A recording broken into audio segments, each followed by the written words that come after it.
All of us here in New York believe that we live in a representative, multi-branch, democratic government as far as New York State is concerned.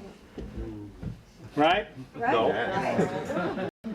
We all believe that. I mean, we have the trappings of this kind of government. We have elections. We have a state senate. We have an assembly. We have there's a chamber in Albany for the assembly. There's a chamber in Albany for the Senate. They have staffs that they employ. They report for work from January to June. They pass bills. We have a constitution that says nothing can go into law unless it is passed by the Senate and the Assembly by a majority of votes. We have the trappings of a representative, democratic, multi-house government in the state of New York, but we don't. How many of you have heard about 3 men in a room? Yeah. And see, that's the whole deal.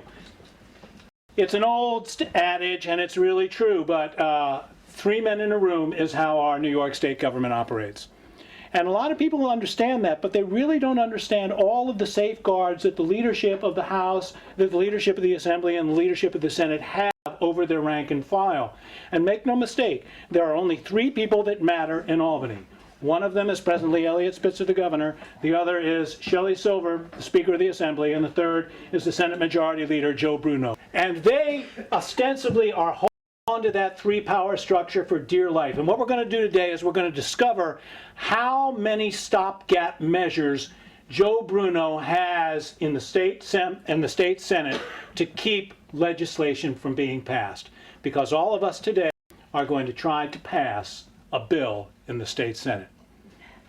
Okay? All right.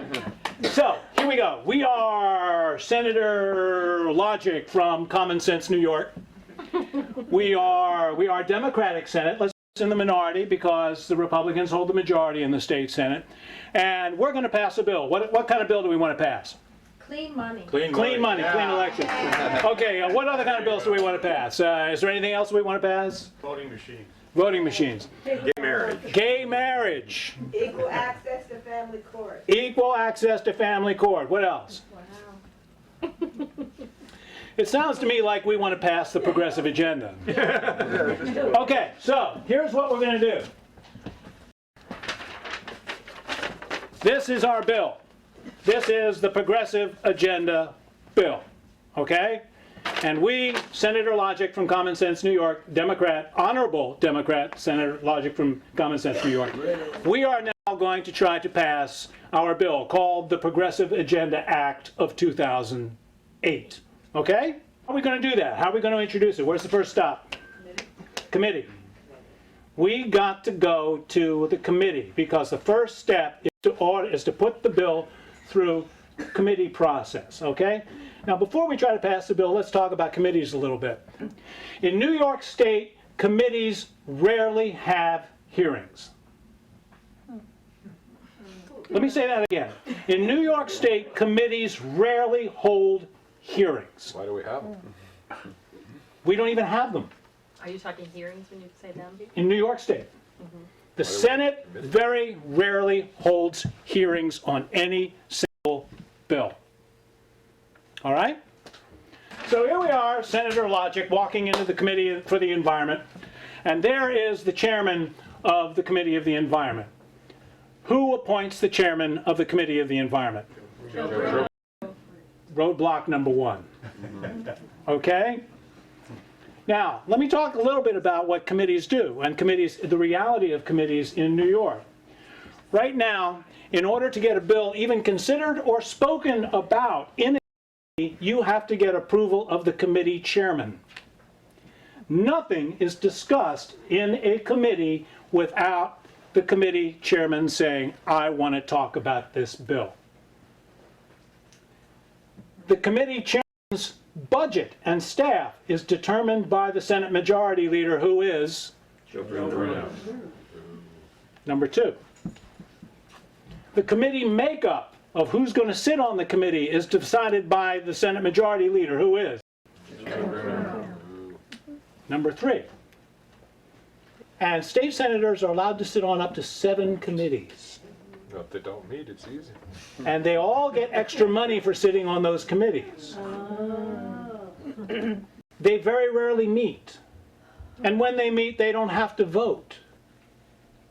So it shows you exactly how dysfunctional the committee sessions really are. Okay. Let's just say that the day we present our bill, our progressive agenda bill, Senator Logic from Common Sense New York, to the Environmental Committee, and they say, oh wow, let's vote on this thing. For some reason, the Republican committee chair decides he's going to let us have an actual vote in committee to see whether or not it's going to be taken out of committee and onto the floor of the Senate for an actual debate and vote. Okay? So, the vote happens. And the chairman stands up and he says, all those in favor of releasing the vote out of this committee, please raise your hand. And those who are in favor raise their hand. And a count is taken. All those opposed raise your hand. And a count is taken. And when the bill is released from committee, the entire vote process is described as follows. 7 senators voted for, 3 senators voted against. We don't know who voted for it. We don't know who voted against it. So what does that have, what kind of residual effect does that have as us being voters in our district when we're looking at the record of our senators? We can't, there's no voting record. There's no trail left behind. So how do we know what kind of job our senators are doing? We don't. We do not. They've come down and they've passed this bill. Oh my gosh, they've passed the bill. Now, if it's after May on any particular year, where does that bill go? Does it go to the floor of the Senate?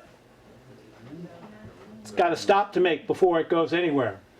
If it's after May, it goes to the Rules Committee.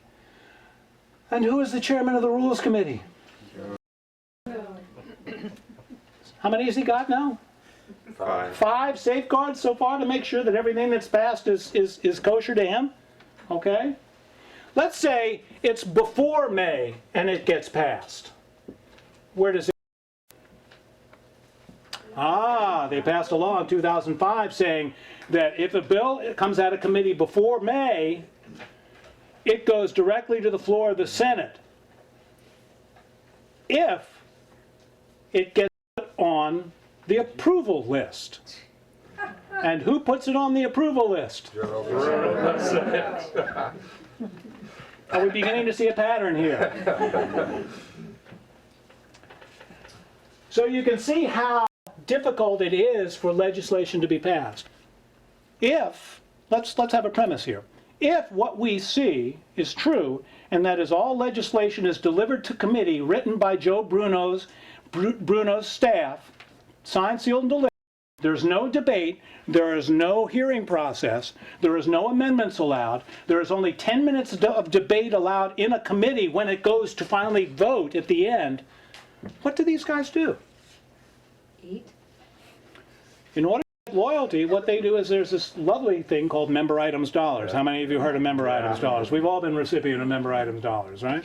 And this is the amount of pool or amount of grant money from the state that Joe Bruno and Shelley Silver give away to their rank and file to then go back to their district and buy things like fire trucks and police stations and new roofs for the library. And depending upon how loyal you are and how much you refuse to buck the system with all those votes and allowing Joe to keep his stranglehold and not make any waves, is directly proportional to the amount of money you get to go back to your district and ensure re-election. Here we go. It's passed the floor, and it's come to the floor of the Senate. It was come out of committee, and it's come to the floor of the Senate that the entire